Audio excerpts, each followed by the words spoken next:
Hello and welcome to the show. I'm your host, Jason Knight, and on this week's episode, Scar Tissue, we ask some important questions about product management. How does a school of hard knocks compare to the structured certifications you can get these days? Do you need an MBA to be a good product manager? Why is it so important to pay your learnings forward? Why don't we have more people coming into product from QA? For answers to all of these questions and more, please join us on One Night in Product.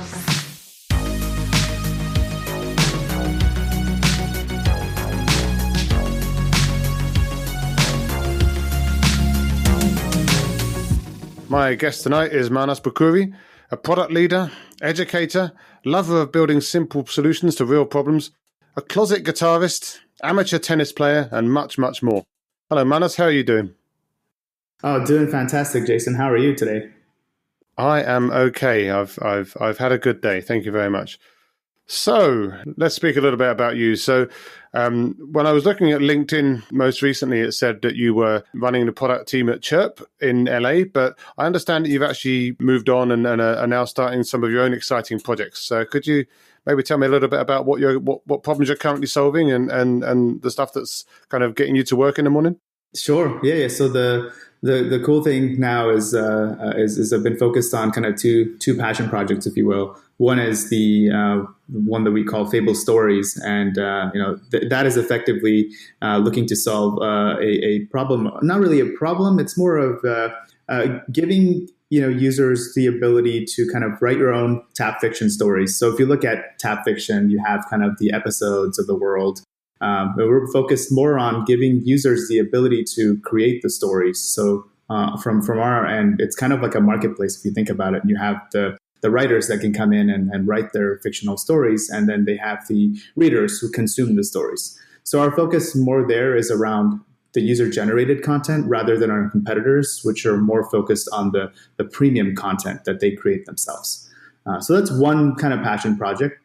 The other one that actually just recently picked up as of last week is something called We the Project, and we're focused there more along the lines of how do we connect producers with talent in the film industry, or whoever it is that is looking to create some sort of a project there, and kind of solve the problem from a kind of Upworks type of situation, whereas we kind of thinking about handling the negotiation of contracts and kind of escrow. So it's a really interesting product. Both of them, I think, are in kind of early stages, and really kind of excited to see what is going to come out of them. If nothing, it will be an amazing amount of learning for us. So do you have users for any of those at the moment, or is it still like pretty much in the kind of initial sort of product market fit, sort of user validation, trying to work out what you're going after? So I think the We the Project is a little bit further along. They're more focused along how do we get out of the beta, right? So we have some amount of users in there, but I think for both, we really are looking at kind of identifying product market fit. We've seen inklings of interest. Specifically around We the Project, but with Fable, however, still defining out kind of and building the MVP and kind of putting it in potential users' hands and see kind of how much interest that'll drive. So very cool stuff. Like you said, early stages, lots to learn, and there'll probably be several pivots coming in. So that's why we're doing our best to limit our development so we don't kind of build in the wrong direction, if you will. And is that something, I know that you've got some history in computer science. I believe you've got both a bachelor's and master's in computer science, if my research has worked out well. So is that something where you're kind of throwing yourself into all of that, or are you very much keeping it at the kind of product side and trying to make sure that you're looking out after the general offering and getting other people to help you with the actual engineering? Sure. Very good question. So I've actually stayed quite away from development, from getting my hands dirty perspective. There are times where actually a lot of the time I jump in, write some SQL queries to get access to data. But that is kind of the limit, right? But like you were saying, it's more along the lines of, are we solving the right problem, right? Who is the customer, and kind of what are their pains and gains, and that translating that to kind of is the app actually solving them effectively? So really, when I look at product people, their role really is in kind of two parts, right? One is what I like to call opportunity evaluation, which is kind of how do you like go out there into the market and understand, okay, there's an opportunity here, right? And the second part is solution discovery, which is more along the lines of, okay, now that we found a problem, right? How do we kind of work with the development team to build an MVP that actually kind of validates that, and then kind of maintain it into kind of a later stage of the product maturity, if you will. Mm-hmm. Yeah, that makes sense. But that kind of leads me on to a kind of follow-on question on that. So obviously you've been in product management for a while now, but you came from both, I believe, engineering and also a little stint in QA as well. So how did you first decide to sort of jump into product management? Did that just happen naturally, or was that a conscious shift? And if so, what made you shift? No, very, very good question. So, and you're very good with your research. You even picked up the QA in my early tenure. But really, kind of going back to what you found is I've worn a lot of different hats, right?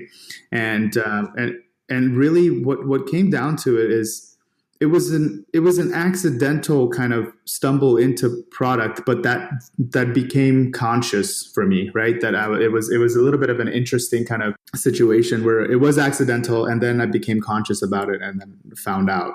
So let me kind of walk you through what had happened. So I wore a lot of different hats. So I was in, development. I was in kind of quality assurance, and then there's a key kind of role that I played in a company called Sys Republic, which I'm very, very grateful for. They allowed me to kind of wear all sorts of different hats, whether it's, like even in data infrastructure, like tenant management, doing ETLs, like all sorts of like messy things, even came down to software development, extending the product. There were so many things that I was doing there, that there was a point in time where we were working on kind of an extension of a product. So we had a SaaS product that we would kind of deploy for several retailers. And so one of the retailers actually had a problem with refunds. So it actually kind of came down to me to build a solution that was effectively end to end. Like you started off with understanding what the problem was, and then kind of designing the wireframes and kind of identifying, okay, this is what it could look like. And then getting sign off, kind of building consensus, then actually going and building it, because I only had one developer that was helping me part-time. So I had to build most of it myself, QA it, test it, and deploy it as well. And that was really kind of an interesting experience for me. And when I kind of walked away from that, when I took a step back, I realized, wow, this is a great experience, especially the part where you can convince a customer to pay for something that hasn't been built yet, right? And though it was slightly waterfall in that regard, I kind of found that I enjoyed a lot of the upfront tasks, the user research, the wireframes, and kind of like the iteration on all of those wireframes to identify kind of what is the thing that we should be building, and then once I kind of did a little postmortem on it, I realized, I really wish as a developer I had somebody strong on the kind of business side of things that would help me kind of work through these. And then I kind of was like, what is this? This must be a role, right? And so I actually went out and took a course. One of my colleagues at the time suggested this is what product management is. So when I went and I identified, a course, I went to General Assembly. I took a course there. And I found that, exactly the things that I was doing, it was, product management, the user research, the kind of wireframes, the kind of ideation, and kind of the build. There were aspects that I've learned that basically kind of formally rounded out the things that I was missing, like the user stories. So that would have been super helpful when I was building that product. The acceptance criteria, right? And so the beauty of it came down to was that I found that out, and then at the same time, around that time frame, there's a 2013, 2014 time frame. It was product management still wasn't so realized, right, as it is now. And I feel like there was a fair gap in the market, and I kind of wanted to take that on and say, look, I want to learn this. And I also kind of want to give back to the community from what I've learned. And so it just became a natural kind of transition for me at the time, though I was not anticipating moving into a role like this in any way, shape, or form.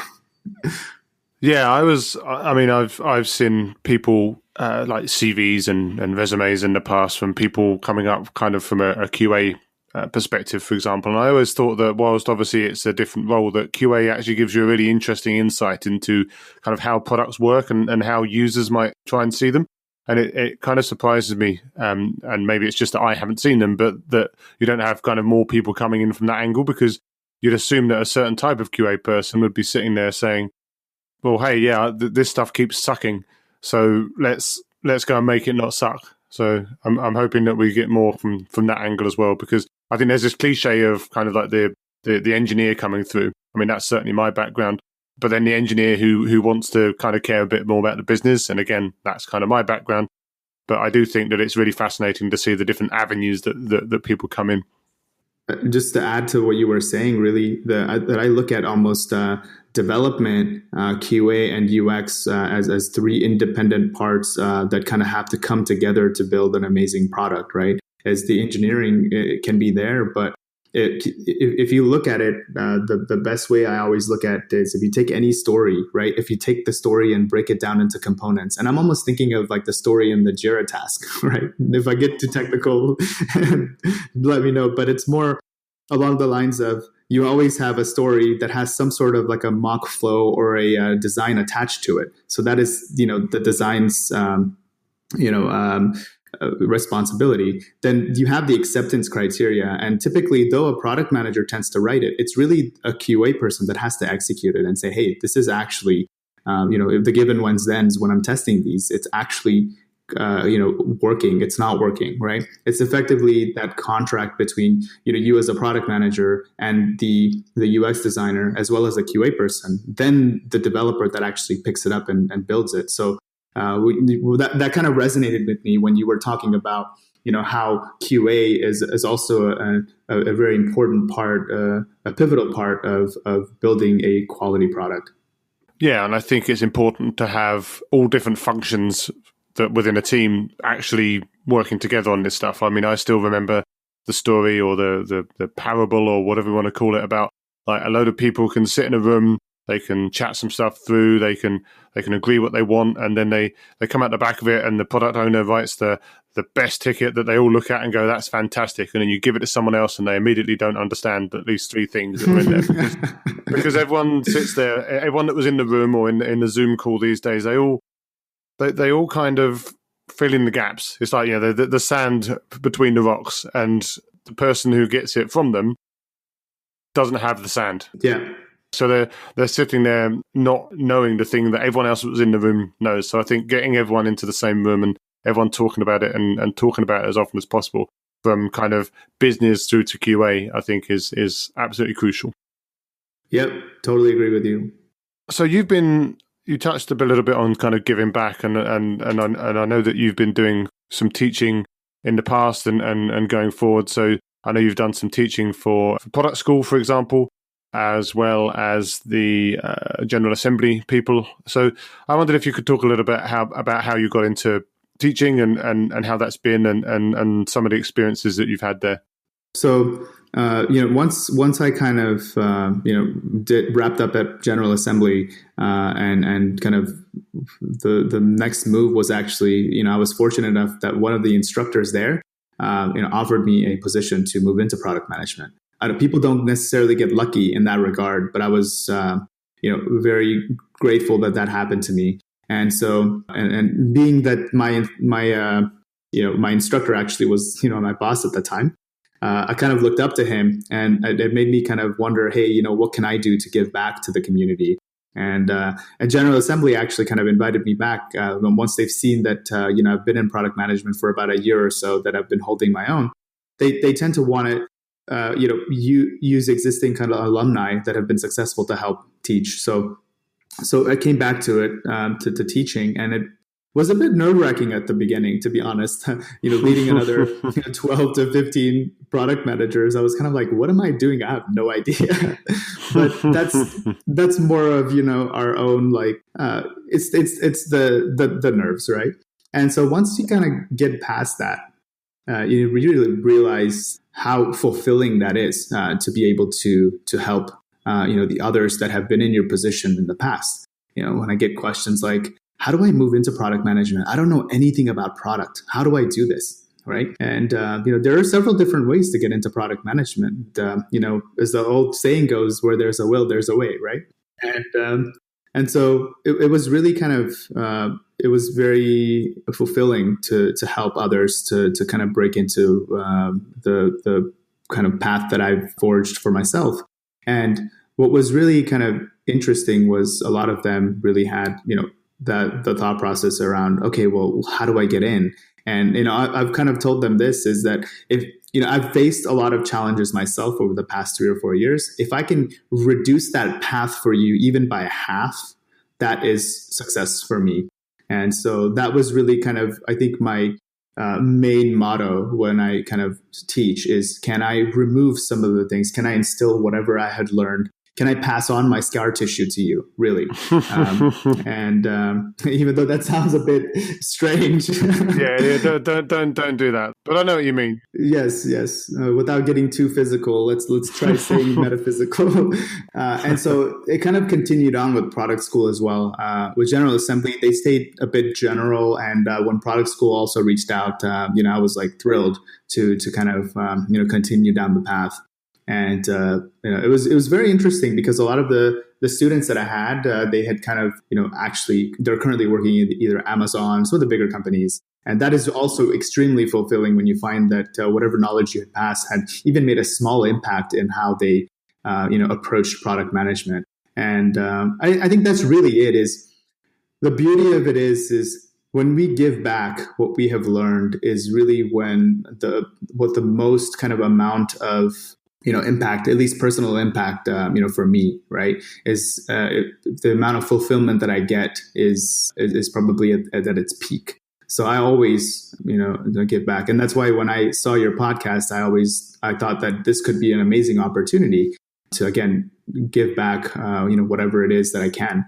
And I also really appreciate kind of what you're doing here is, though it may seem like a passion project, I have a feeling that it's going to impact a lot of people's lives. So, well, let's hope so. I think, you're right. This is so far, at least, as of the time of recording this is definitely something that's, I don't need to become a podcast star, but one of the things that I was really curious about was just seeing if I could do anything to help.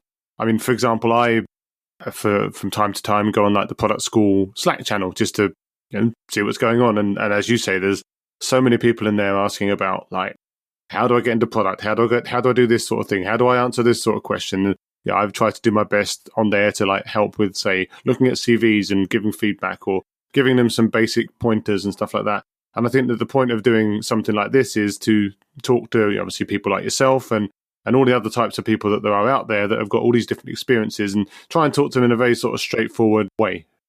Talking to all kind of different angles of the product journey, for me, feels like something that you can then use and give to other people so that they can just understand the little bits. And I remember once I said to someone, I don't want to, for example, write Medium articles because whilst I know a bunch about product management, of course, that's the job that I do.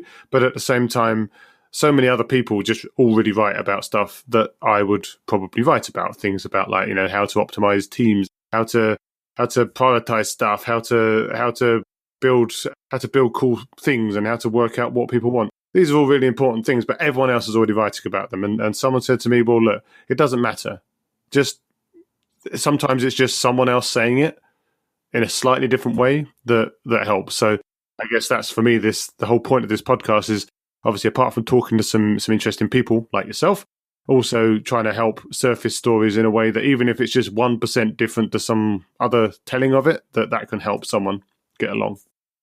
It's interesting that you mentioned Medium, right? And that I think we have different stances on it that totally makes sense in terms of contribution. But from what you said, But for me, I tend to write on Medium for my self-clarity. Oh no, and that's exactly what I started to do as well. So in the end, I did start writing Medium articles, and in many ways, it was just like, well, now I've got my thoughts in order, which is good, exactly. but definitely, you need to get over the hump, I think. For sure, yeah. So you're teaching people, I guess, relatively junior, kind of novice product managers how to do product management, I guess is what you're saying. You're kind of trying to onboard the next generation. Would that be fair to say?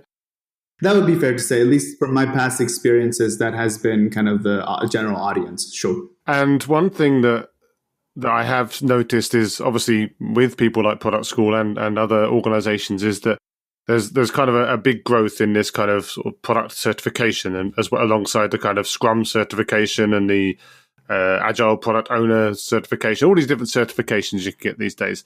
Now, personally, I've come up through the School of Hard Knocks, and that's definitely the way that you tend to hear of people coming into product management, certainly of my era. So they've probably started out as a developer, or they started out as a QA person, or they started out as a marketing person who wanted to get more into development, and they kind of work it out, and they get there by, I guess, making some mistakes and making some good moves, and eventually they get to a position where they're quite good at this stuff. From your perspective, is it something that you feel is easily trainable, like that kind of life experience that really contributes to the role, or is that something that they're still going to need to do anyway? Yeah, I'll be honest with you. As much as I respect education and what kind of an impact it has had on my life, I'm not saying don't go into like a vocational kind of training about this. I think that is definitely helpful, but it's really important to realize that it is not a replacement for on the job, like kind of like school of hard knocks that you were saying. It is not a replacement. If anything, the way I like to look at them is that they're very good complements of each other, right?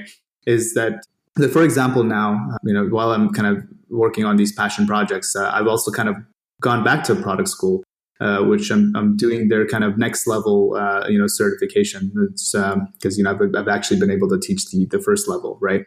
And what they are also saying is that you can learn a lot of kind of skills, or how, I guess what you can say is, you can learn a lot of skills in the kind of, in these courses, right? Over the course of 8 weeks, whatever it is. But in order for those skills to be realized, you have to use them. You have to utilize them. Whether it's giving yourself, certain tasks where you would, like, they could emulate the on the job training, right? That could still, be a part of it. But ultimately, you need to realize these skills in a real-time environment, right? While that's working on an actual product in a kind of a real-time scenario situation, I think that is when whatever you've learned, you need to be able to apply to be actually able to say that, hey, I fully understand this, right? And so the way I kind of look at it is that you can watch as many videos as you want about how to play the guitar or how to ride a bicycle, but just because you watch those videos doesn't necessarily mean that you can jump on a bike or start kind of playing all of the guitar like like Slash, right? It's more of the there are some technical aspects that you're just going to have to learn, kind of trial by fire, right? And so that's why I always see them as complements of each other. If anything, the education could come a little bit in the beginning, and then you can kind of go and exercise that muscle that you've kind of learned to exercise, or you could go into a role and then kind of come back and learn some of these skills, which at that point you start to kind of plug in some of these things that you're learning to be able to say, hey, yeah, like this is what I was doing then. So regardless, learning has to happen and doing has to happen for you to become a product manager, I think. Yeah, I think from my perspective also, I mean, anyone that is sitting there thinking that they've kind of made it, like no matter how much experience they've got or how senior they've got, I think that's probably a fallacy. I think there's always a new angle, like we were talking about before. There's always a new angle, or there's always a new thing you can learn, or something else someone else did that you should probably be reading about. And yeah, it doesn't replace doing, as you say, but I think that there's this whole concept, which I'm sure you're aware of, the kind of growth mindset, and just trying to make sure that you're always learning something, because I think that as soon as you stop, then you really run the risk of going stale. No, that's fair. I would even make it a little bit more morbid. For what my grandfather used to say is that the moment you stop learning is the moment you die. Yeah, well, and definitely, yeah, that is quite morbid, but at the same time, I think I get the sentiment. But also on education, one thing I did notice on your LinkedIn profile as well was that you got a very, very high score in your executive MBA, which was fantastic. How was the MBA program for you, and has that helped you specifically with product management? Because you see a lot of job specs and stuff like that saying, yeah, we want a product manager or more senior than a product manager with like an MBA and this qualification and that qualification and 150 years experience in certain industries and whatever else. But do you feel that MBA, which you seem to have done pretty well at, has that helped you, or has that just been something on the side? So very, very insightful. That was really good. It was an amazing program at the time. When I actually was getting into product management, just kind of going back to the original story, is that I was considering doing an MBA back then, but then realized that maybe this isn't the time because I wanted to learn something quickly, right? It's the instant gratification in me, which tends to be a bad habit, right? And so when I went to product management, it actually really felt like an MBA 101, right? Because you learn so much on all the different aspects. So you even go into aspects of unit economics and pricing strategy. So in a way, an MBA, a product management, I would like to think is a distilled version of a modern MBA. And so the kind of later on, the reason why I approached the MBA just kind of about a year and a half ago or so was that, the formal training in product management really helped me kind of break this barrier. Kind of formal training in kind of, that MBA aspect of things, could it give me an edge? And that was really kind of a hypothesis, if you will. And I'll be honest, what I have kind of gained from those, there isn't anything really tangible. There's a lot of information that I've learned, but I think it's the intangibles that really matter. And, in this day and age, when somebody has like 10 to 15 years of experience, they don't really care too much about, I've not seen job postings that really kind of enforce an MBA.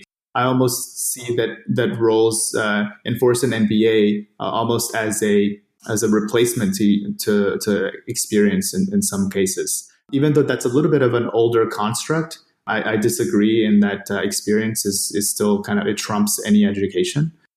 But really kind of the intangibles, kind of coming back to that, is really understanding the depth of how organizations work is something that I have gained and I'll walk away with in that executive MBA. And just a little bit about Quantic, which used to be known as Smartly when I started taking the course, is they make it very, very easy for you to kind of study from anywhere, right? Whether it's your phone, any device, right? And that was the beauty of it that really kind of, got me really interested. I've always been in the cutting edge of education. Like, for example, even in 2006, when I did my bachelor's and master's at Newmont University, at the time, you'll probably be surprised to know that I have not turned in a single piece of paper for both of those degrees.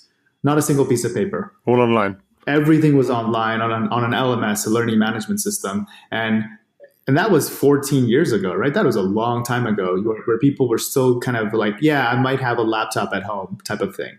And so, this was really, really exciting for me when I kind of walked through this, to be able to kind of study from anywhere, right? Just pull out your phone or your iPad or your laptop, whatever device, and everything is synced. And that was kind of the beauty of it. And so I really think that this is the new age of education, and it'll be interesting to see kind of where we go from here, especially with the pandemic in play.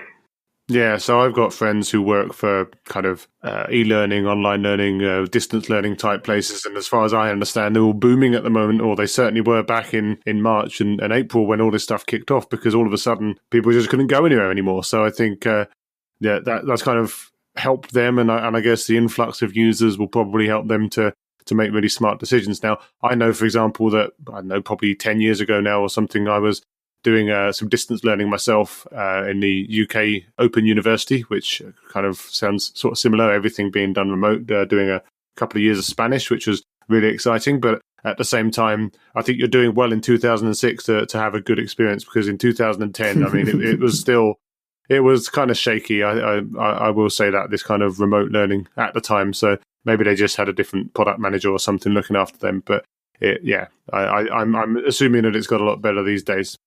And that's good, because I think that anything that can democratize education has got to be a good thing, right? Yeah, I mean, they had counterparts too, right? We were in a university, like physical space, but nothing I have, turned in was a piece of paper. So back then, I think even distance education wasn't really kind of in play.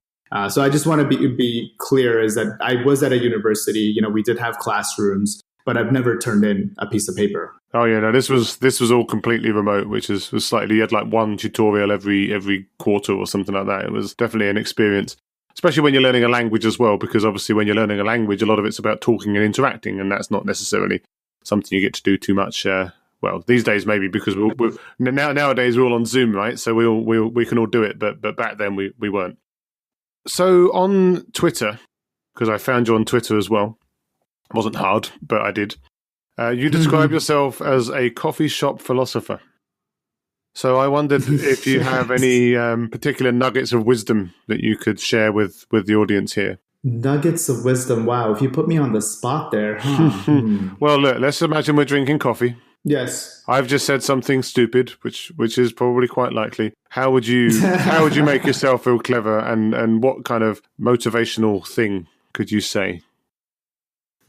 Honestly, one quote has been coming back to me as I've kind of been making some of these life changes around me, is that life has a way to have you in the right place at the right time, right? Even though it doesn't mean like that is the right time for you at the moment. But when you always look back, like, hey, I was supposed to be there, right? There's always a reason why you are where you are. And so I think that has been very empowering for me when I look at it. And when other people are struggling too, I share this with them, because right now, whatever the struggle that you're facing, it may be difficult for you, but know that have faith in some way that is actually going to contribute to your future. And so I'm not sure if that much is philosophy, but at the moment that has been kind of really, really strong in my mind. So yeah, I don't think we'll fit that on a bumper sticker, but it's certainly a good it's a good position. Slightly to the side then is kind of a typical question that I like to ask, is what I kind of call a barbecue question. So you're at a barbecue, you meet a new person, haven't spoken to them before. They ask you what you do. How do you describe product management to that person? Oh, what a great question. And because this terrifies me, by the way. No, it terrifies me too. But, I've had to do this before, right? And I've done it several times. And I've actually, strangely enough, created elevator pitches around myself to test and see which ones work. It's crazy. Now, that is product management 101. That is brilliant. That's A/B testing on gone on overdrive on the field. Exactly. Right? So what is your best pitch? So my best pitch is that it's very general, but it tends to resonate with people. Is that I'll ask them kind of like, what is a problem that you have, right? And then they're pretty generic. It'll be too general for them, and they'll say, I find that on my phone I can't do something specific. Well, when you say that, right, who do you think will solve the problem? Right. And so the answer, they'll tend to be like, I guess the company will solve it. So that's when I kind of interject myself and I say, well, typically that company has a product manager, and the product manager will be the person that'll lead the initiative to solve that problem. So that would be kind of a way to, it's a little bit salesy because, you're relating to kind of what their problem is, right?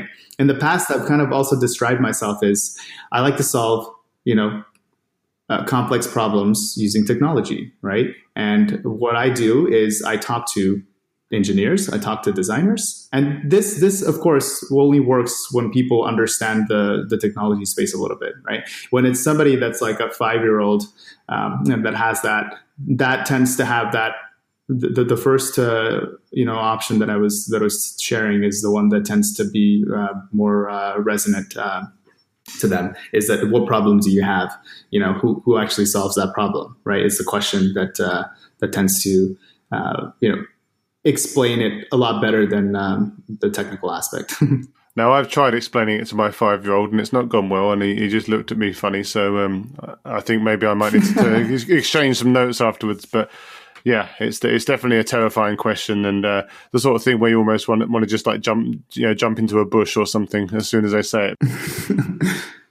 Final one for you then. I know how keen you are to kind of inspire and bring on people into the wonderful world of product management. What would be your first piece of key advice that you would give to an aspiring product manager today? Honestly, the one thing that really kind of comes to mind when speaking to new product people or people in a respective industry that want to break in to a specific role in product is unlearn everything. Right? Unlearn everything that you feel like about product or about project management, because people tend to have kind of interesting kind of thoughts there. Unlearn and kind of clear your mind, and when you come into product, start fresh. Even now, when I'm taking the product leadership course at Product School, I've basically unlearned everything. I know what a business model canvas is, but I pretend like I don't know anything. Because that is the only way you can truly accept whatever knowledge that is being imparted on you. And so at its very core, that is kind of what I always focus on when I'm taking any course, is even if it's like, hey, let's go back and learn SQL 101. Unlearn everything, or else it will be completely useless to you. If you come in with certain predeterminations about how it's going to be, or I know this stuff, then why bother doing it, right? Absolutely. I guess also it kind of touches on that whole thing that we were talking about earlier with regards to kind of the sand and the filling in the gaps. Like, it's easy to sit there and think that you know something, but there's always that one little bit that you missed. So if you're going to learn it again, let's learn it properly, I guess would be the point there. So don't just think that you know everything. And actually, that's great advice for any product person, right? Because any product person should never be the person that knows everything. So they're absolutely supposed to ask good questions. They're not supposed to just assume and know. Although, they can know some things, but they're not supposed to. It's not supposed to be just them. No, of course not. So, where can people find you if they're looking to continue the conversation or be inspired by some of your educational efforts? Sure. So LinkedIn would be great. I'm also kind of restarting my Medium. I've been inspired to write more. So I think it'll be more for my own kind of personal thoughts, but that tends to, I've had feedback that tends to help people. So it's just for both LinkedIn and my Medium, you can find me at Maanas Bukkuri. That's basically my tagline.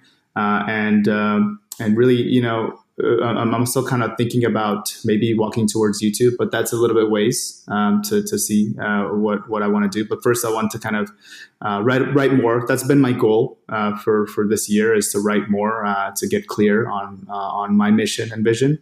And if anything, I'll invite these guys, whoever it is, to come join me, and tell me about the things that you guys have been facing on product, and maybe we can have a nice conversation on either on Medium or on Twitter or on LinkedIn.